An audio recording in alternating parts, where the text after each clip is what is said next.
অতি ভারী বর্ষণ ও প্রবল জোয়ারের তাণ্ডবে আবারও ভাঙছে টেকনাফের শাহপরীর দ্বীপের বেড়িবাঁধ।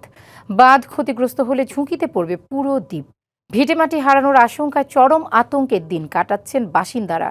জরুরি ভিত্তিতে ভাঙন পয়েন্টে কাজ শুরুর আশ্বাস দিয়েছে পানি উন্নয়ন বোর্ড। তবে পূর্ণাঙ্গ ও টেকসই কাজ শুরু করতে অপেক্ষা করতে হবে শীতকাল পর্যন্ত। দেশের সর্বদক্ষিণের জনপদ শাহপরীর দ্বীপ। উত্তাল ঢেউয়ের একের পর এক আঘাতে ধসে পড়ছে দ্বীপের সুরক্ষা কবচ বেড়িবাঁধ। স্থানীয়রা বলছেন, গেল কয়েকদিন ধরেই সাগর উত্তাল। অস্বাভাবিক জোয়ার আর প্রবল ঢেউয়ে দ্বীপের পশ্চিম পাড়ের বেড়িবাঁধের বসানো সিসি ব্লক সরে যাচ্ছে। অনেক জায়গায় ডেবে গেছে কয়েক ফুট পর্যন্ত। এই বেড়িবাঁধটা দিয়ে 2-3 বছর লাস্টিং হয়েছে। আমরা এরকম বেড়িবাঁধ চাই। বেড়িবাঁধ এখন ফাঁড়ি সরিয়ারে ধ্বংস হয়ে যাবে আর বাড়িঘর বাসি যাবে।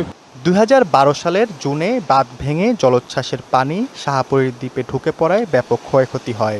এরপর দ্বীপটি সুরক্ষায় বাঁধ নির্মাণের উদ্যোগ নেওয়া হয়। পানি উন্নয়ন বোর্ড ও নৌবাহিনীর তত্ত্বাবধানে এ কাজ শেষ হয় 2022 সালে।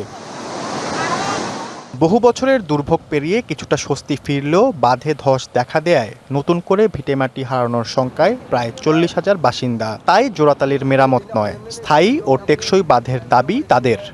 আশা করি থাকে আর মেরামত করা দিলে সরকার আছে আর মানুষের বসত বাড়ি করে নলে তো আর তো একটা তা নইবার। কালার এক্সপার্ট ডার্ক স্যাপ এবং মাইল্ড অন হ্যান্ডস টেকনোলজি সমৃদ্ধ অরিক্স অ্যাডভান্স ডিটারজেন্ট পাউডার আপনার লন্ড্রি এক্সপার্ট।